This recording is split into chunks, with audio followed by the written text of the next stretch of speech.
Police dog won't stop barking at a piece of furniture at the airport. When they opened it, no one could believe what was inside. Before we dive into this story, let me know in the comments where you're watching from. It's always awesome to see how far our stories are reaching. Dawn was just beginning to paint the hangars of the International Air Terminal with a pale golden light. A sense of routine hung in the air, with customs agents patrolling the metal hallways and cargo workers moving crates with near-automatic precision. But this was no ordinary day. It was the day something deeply hidden, something meant to stay buried, would start to come to light. Among the agents stood a striking figure with dark fur and piercing eyes. Bruno, a German shepherd trained for years to detect what human eyes could not. Beside him walked Agent Lauren Mitchell, tall with light brown hair tied back in a tight braid, her eyes as cold as glass and her expression guarded. Together, they were known as the most effective team in the Border Control Division. "Come on, Bruno, full sweep," she ordered in a low voice, with the calm tone the dog recognized as a call to duty. A shipment of seized items had just arrived from far-off lands. Among statues, tapestries, and antique furniture, one piece stood out, an old Baroque vanity. Its hand-carved floral details worn by time but still majestic. That's when Bruno, as he approached, froze. His ears perked up. A low growl rumbled in his throat. Lauren, caught off guard by his reaction, narrowed her eyes. "What's wrong, boy? What do you sense?" Bruno began barking loudly. It wasn't his usual alert bark, it was insistent, almost desperate, as if the wood itself held a secret that had to be revealed at all costs. Nearby agents turned to look. "More of that pointless barking, Mitchell," muttered an officer with a sneer. "He never barks without a reason. I want an immediate inspection. Now," she commanded, her authority unquestionable. Technicians arrived with specialized tools. The vanity was examined thoroughly, with no results at first glance. Then one of them noticed a slight irregularity in one of the vanity's legs. As they carefully dismantled it, the air filled with ancient dust and fear. Inside a hidden compartment, sealed with resin and linen cloth, lay several wrapped objects, scrolls with unfamiliar writing, small statues of humanoid figures with emerald eyes, and a solid gold pendant etched with symbols no one recognized right away. Heavy silence fell over everyone present. Lauren crouched down, studying the artifacts with a mix of awe and caution. This isn't just any contraband. This is centuries old, and it wasn't logged anywhere. Bruno sat beside her, his breathing uneven, still tense. His eyes stayed locked on the vanity, as if something else remained hidden. Lauren placed a hand on his back. "Good job, partner. You just opened a door a lot of people wanted to keep shut." The distant sound of a ringing phone marked the end of the discovery. It was only the beginning of a web that stretched far beyond imagination. The discovery of the artifacts sent a tense silence rippling through the halls of the International Air Terminal, like a thick fog. Just an hour after the find, Agent Lauren Mitchell was urgently summoned to the office of Charles Harper, the Deputy Director of Internal Investigations. Harper was a meticulous man, his hair neatly combed back, his voice as cold as marble. "Mitchell," he said without preamble, "what you found isn't just contraband. I need a detailed report by tonight. This goes beyond our usual scope." Lauren nodded, holding his gaze. Meanwhile, Bruno, her loyal German shepherd, waited in the hallway, restless. Though silent, his posture was alert, as if he sensed something still undisclosed.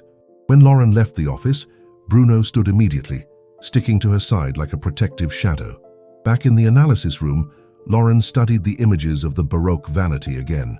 Every carving, every groove, now seemed to hold a hidden meaning. She decided to trace the exact origin of the piece. With limited system access, she logged in using her agent code. What she found stopped her cold. The shipment's file had been edited 3 days earlier.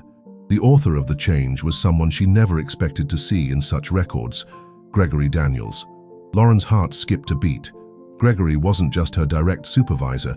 He'd been her mentor, her guide in her early years at the division. He'd helped her recover from her first failed mission. He'd pushed her to specialize in operational intelligence. How could his name be tied to something so shady? Keeping her discovery quiet, Lauren shifted the investigation's focus to the physical entry of the vanity. She visited the storage depot where the shipment had been held, where a young archivist with clear eyes and trembling hands Ethan Brooks greeted her with obvious nerves. "Officer Mitchell, I don't understand why you're checking this again. The vanity passed all scans with diplomatic clearance." "Who signed the intake receipt?" Lauren asked bluntly. "Some guy named Ryan Carter. He delivered the paperwork." That name didn't appear in any official database. It was a ghost in manipulated records. Lauren ordered an immediate trace on Carter while heading back to the storage area with Bruno.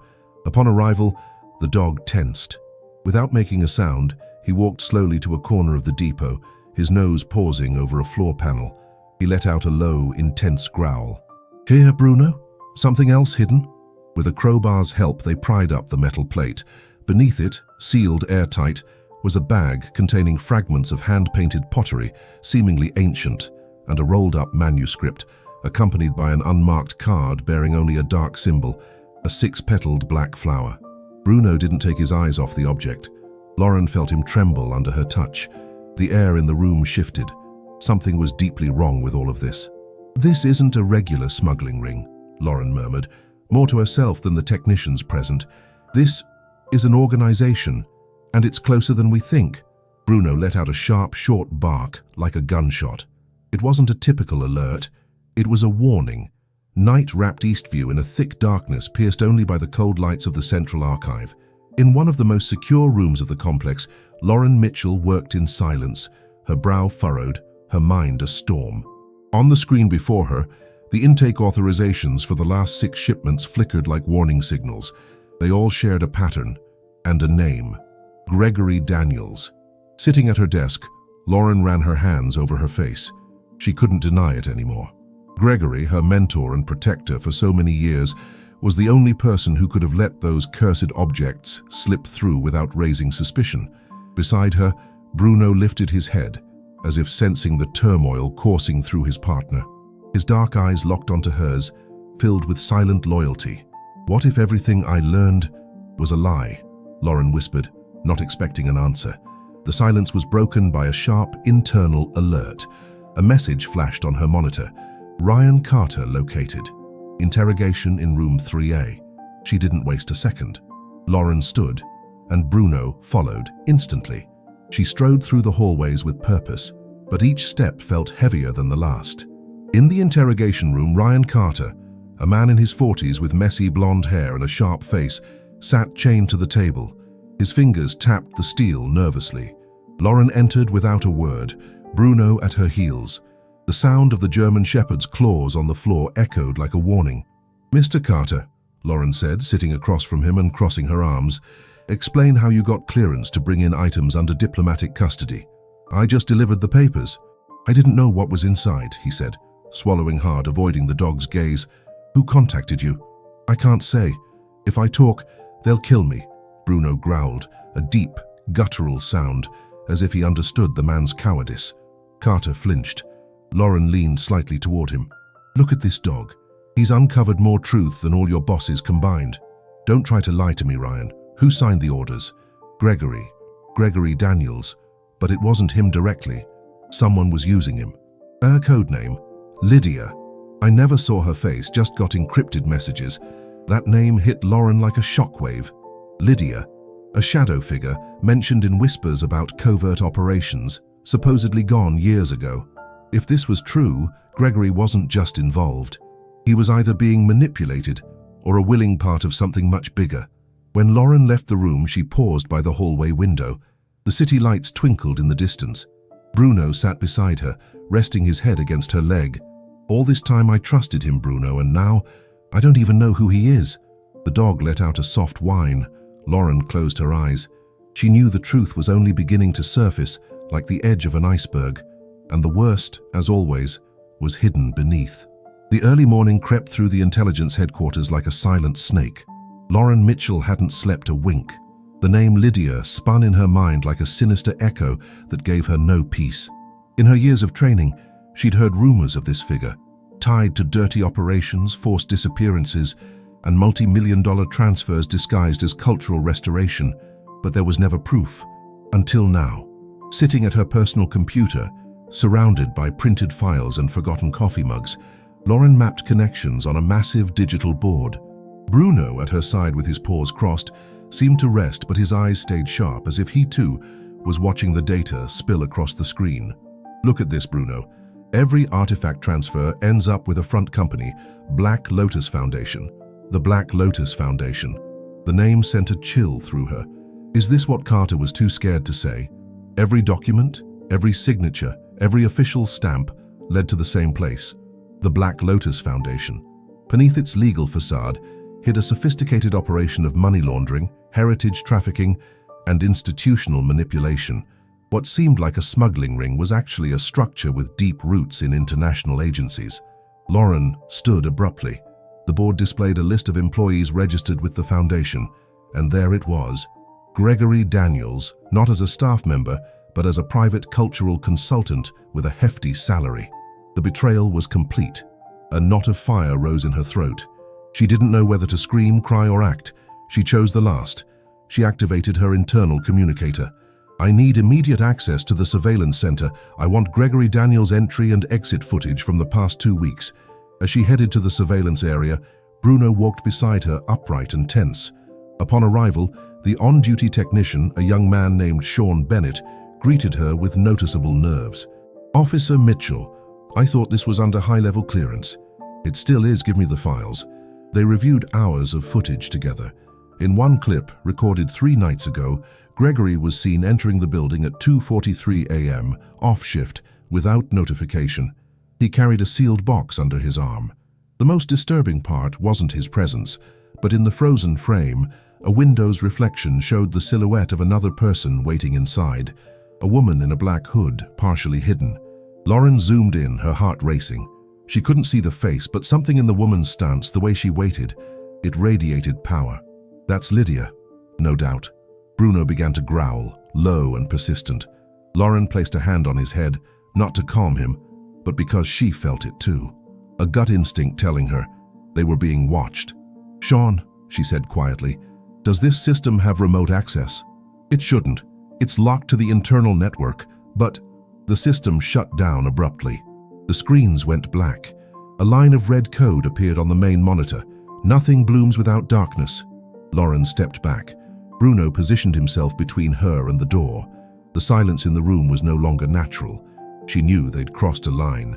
From that moment, the Black Lotus Foundation would know she was onto them. Dawn peeked faintly over the hills of Eastview, but the city still slept, unaware of the storm brewing. Lauren Mitchell stood by her apartment window, clutching a cold coffee mug. She hadn't rested all night.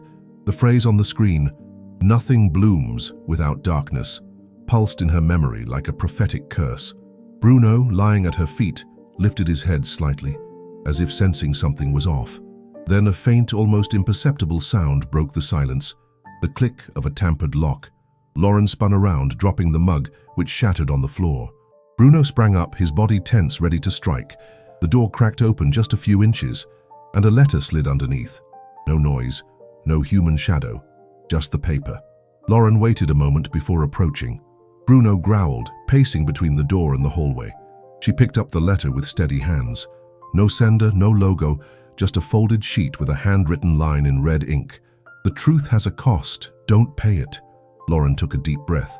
This wasn't just a threat. It was personal. They were in her space, her life, and they weren't hiding anymore. Hours later, in the agency's crisis room, Lauren shared the incident with Charles Harper. The man's face, already aged by decades in the agency, tightened further. "You're not dealing with regular smugglers, Mitchell. This organization has access to levels we didn't even think were vulnerable." Harper looked at her intently. "And you're alone." "I'm not alone," Lauren replied firmly, stroking Bruno's back as he stood vigilant beside her, like a sentinel from another world. "Then protect him," Harper whispered, "because they'll try to take him from you." The warning came true sooner than expected.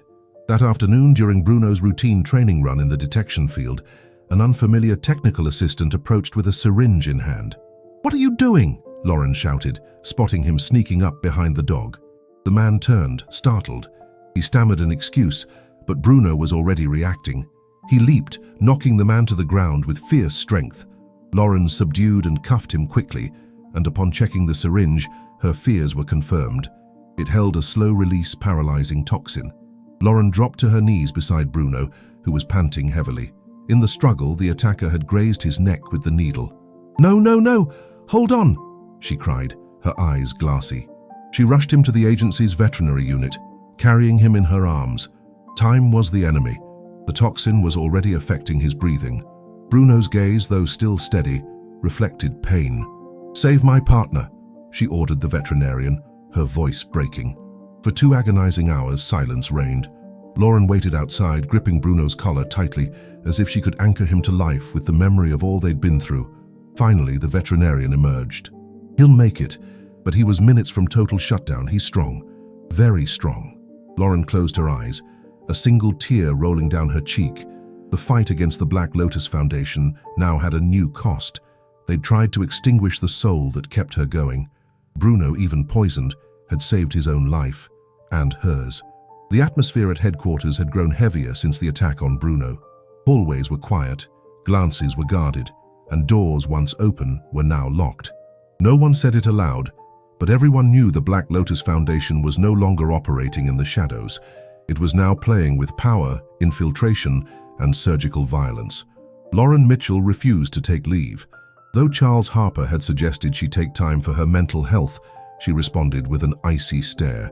She was more determined than ever. Bruno, still recovering, stayed by her side in her office, lying on a thermal blanket, his clear eyes tracking her every move. Though slower, his spirit remained unbreakable. "Rest, champ," she whispered, gently petting his head. "We've still got a lot to do." The key was in the servers. For days, Lauren had been planning a side operation to access the Ebony node, a secret facility where the Foundation hid sensitive data on physical servers, untraceable online. According to fragmented reports, it was located in an abandoned observatory on the city's outskirts. But she couldn't go alone. "Sean," she called to the young technician, "I need you with me tonight. Bring the encryption gear." "The observatory? You sure it's there?" "No, but I've got a hunch. And when Bruno and I get that hunch, there's usually something hidden." Night fell like a heavy curtain. Lauren, Sean, and Bruno, now on his feet, moving cautiously but resolute, took an unmarked car with no plates. The drive was silent, each lost in their own fears. The observatory loomed through the fog like a ghostly silhouette, its grey walls eaten away by time. They entered through a side hatch. Inside, the smell of dampness and rust mixed with an unnatural stillness. Their flashlights barely cut through the shadows, but Bruno moved with precise steps, sniffing the air, guided by something beyond his training. "Down here," Sean murmured, checking a thermal map. Below the main level, they descended a creaking spiral staircase. In the basement, behind a false wall, they found a metallic room, still active. Panels glowed with green lights, cables arranged with obsessive care, and a central server bore the Black Lotus emblem faintly etched on its edge. "This is real," Sean whispered, unable to hide his awe. "Start the download," Lauren ordered. But as Sean plugged in the device, the lights flickered. Bruno stood instantly, letting out a soft whine. From the system's speakers, a distorted, calm female voice began to speak, unsettling. "Welcome, Agent Mitchell. Such bravery, coming here. Though we knew you would." Lauren spun around. Sean froze. "Lydia?" she asked into the air. "Oh, you haven't seen me yet, but I've seen all of you. Your fears, your dog, your dreams of justice, such worn-out nobility." The download hit 87%. Seconds remained. Bruno barked furiously, staring at a dark corner of the room. Lauren drew her weapon, aiming instinctively. "I'm not afraid of you." "You should be," the voice replied, "because now you belong to us." The lights stabilized. The transmission cut off. The download finished. The system powered down. Sean exhaled, still shaking. Lauren holstered her gun. Bruno stayed by her side, still growling, as if the voice had left something lingering, something still in the air. "Let's go," she said. "We've got what we need." "But it's not just an investigation anymore, it's war." The files extracted from the Ebony node were a maze of codes, illegal transfers, and names buried under layers of encryption. Lauren Mitchell spent the next 2 days immersed in that labyrinth, without sleep, barely eating. Bruno, always at her side, was slowly regaining his strength. He moved with ease again, though a slight stiffness lingered in one back leg. It didn't stop him. Whenever Lauren moved, he followed. Gregory Daniels' name surfaced in one of the documents. Not directly, but linked to a funds transfer labeled Operation Lydia, dated over a year ago. The money came from National Cultural Department accounts and ended up in a fake educational foundation based in Wintervale, a ghost city in international records. It was the proof they needed, but for it to hold legal weight, Lauren had to present it to the Internal Affairs Committee. She knew doing so would officially start the hunt and put her in the crosshairs. "This isn't just about justice anymore, Bruno. It's redemption," she said, fastening his tactical collar. "Let's finish what we started." The committee room was packed. 5 high-ranking officers, all with stone-cold faces, awaited her. Lauren, in full uniform, her hair in a tight bun, stood with Bruno at her side, still as a war statue. "I have undeniable proof that Gregory Daniels is directly tied to an international network of art laundering and illegal funding. His name appears in 17 transactions linked to the Black Lotus Foundation." One officer, Colonel Edward Hayes, frowned. "Do you have the source?" "The data came from the Ebony Node's central server, and there were witnesses to the operation." "Don't act just for me," she said, eyeing the room. "Do it for every agent who believed in this institution." The tension was thick. Just as Hayes opened his mouth to respond, the room was interrupted by an unexpected figure. Gregory Daniels. He wore a crisp, dark grey suit, his expression calm, as if he carried no guilt. "No need to keep up this charade, Lauren," he said, striding in confidently. "You're finally face to face with your real enemy." Bruno growled instantly. Lauren didn't need to look at her partner. They both knew that calm hid something worse. "I knew you'd show up," she replied coldly. "I just didn't think you'd have the nerve to play the victim." "Because I'm not, and I'm not fully guilty either. They used me, like they're using you. The difference is, I learned to survive with them. You still think you can destroy something like this from the inside?" "Who is Lydia?" Gregory looked down for a moment. Then he smiled, slow and bitter. "Lydia isn't a person, Lauren. She's a structure, a figure that changes faces, genders, voices. Today she's a woman, tomorrow a man. And while everyone tries to take down one person, the network lives on. You can't kill what has no form." Silence gripped the room. No one dared interrupt. Bruno stepped in front of Lauren, a living shield. Gregory took another step but stopped when the German shepherd bared his teeth. "You'll stop me with a dog? He's not a dog. He's my partner. And he just smelled your fear." Lauren pulled an encrypted hard drive from her pocket. "This holds the routes, names, and activation codes of the network. If anything happens to me, it'll be released to the international press in 24 hours. Gregory looked at her one last time, a mix of respect and resignation in his eyes. "Then this isn't a battle anymore, it's a sacrifice. Let the fall begin." He left without another word. No one dared stop him. But everyone knew that from that moment, the world they lived in would never be the same. Lauren knelt beside Bruno, who kept his eyes on the door. "No turning back now, huh, buddy?" Bruno let out a sharp bark. It was agreement. The last 24 hours were a dangerous dance between exposure and survival. The hard drive with the critical data was encrypted and stored on 5 secure servers worldwide. Each file had a unique password, shared only with Lauren Mitchell's trusted former allies, many of whom had left the agency years ago. Hunted, silenced, or simply disillusioned. Lauren didn't eat. She didn't sleep. She only breathed through Bruno's steady rhythm. The dog, now her living shadow, moving with strong steps and a sharp gaze. He'd fully recovered, his imposing presence once again intimidating even those who'd seen him as just a police dog. From a makeshift communications hub in an old training base, Lauren began a controlled release of the documents.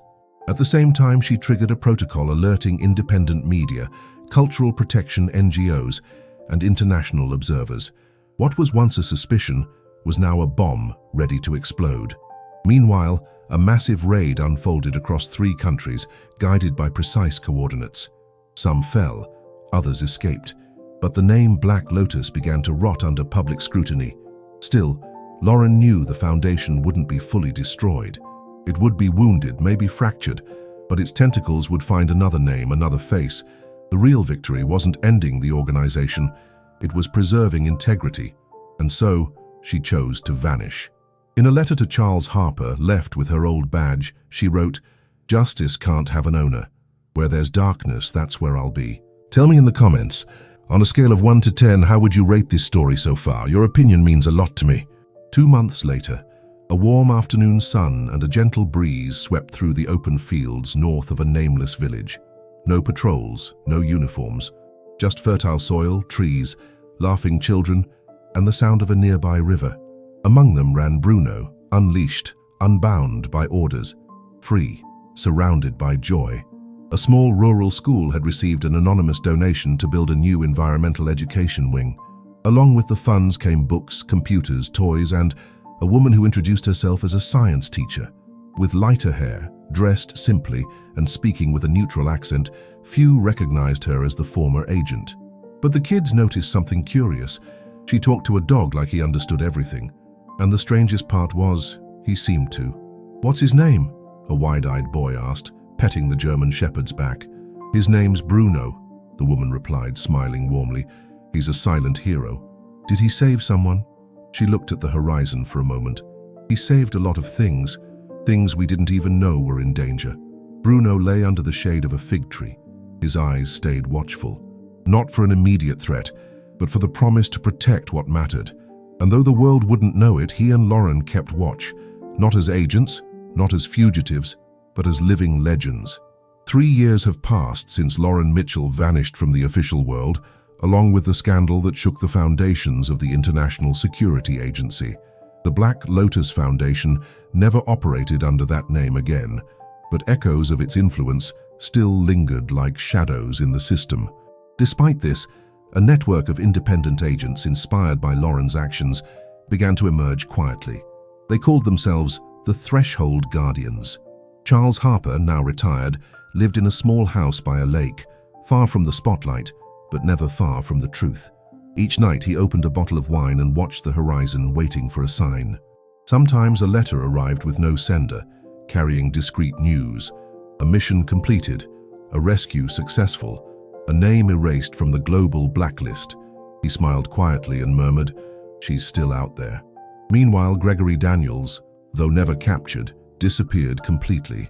Unofficial reports spoke of his escape to the remote, icy region of Frosthaven, where roads ended in silence. Some said he'd gone mad, haunted by the sound of endless barking. Others claimed he still led dormant cells of the old Foundation, plotting revenge. No version was confirmed, and for many, it was better that way. As for Sean Bennett, the young technician who risked his life with Lauren, he founded a digital security center for threatened investigative journalists and activists. He called it Project Bruno. It was his way of keeping alive the memory of the dog who didn't just save lives but inspired courage. And Lauren and Bruno. They lived their lives in the radiant darkness of true heroes. They traveled through villages, taught, healed, helped. Lauren, under different names, reappeared quietly where chaos threatened to rise. Never for glory, but for duty. Bruno, his muzzle now grey, stayed by her side until his final breath. He was buried under a sturdy tree near a stream where he loved to play with the kids. On his grave, a simple plaque read, "Here lies Bruno, guardian of those who didn't know they were in danger." Lauren never spoke of the loss, but she began to walk alone, with the same determined gaze. Those who crossed her path knew, without understanding why, that there was something extraordinary about this soft-spoken woman with an untraceable past. On the final page of the original Black Lotus Foundation file, left anonymously in a diplomatic safe, was a handwritten note. "Where there is silence, there are echoes. Where there are shadows, light can still be born. We'll meet again when the world needs us. LM." And so, like all great legends, Lauren and Bruno didn't have an end. They had a legacy. Thank you so much for sticking with this story until the end. If you enjoyed it, please give it a like and subscribe to the channel. It helps us a ton and motivates us to keep bringing new stories every week.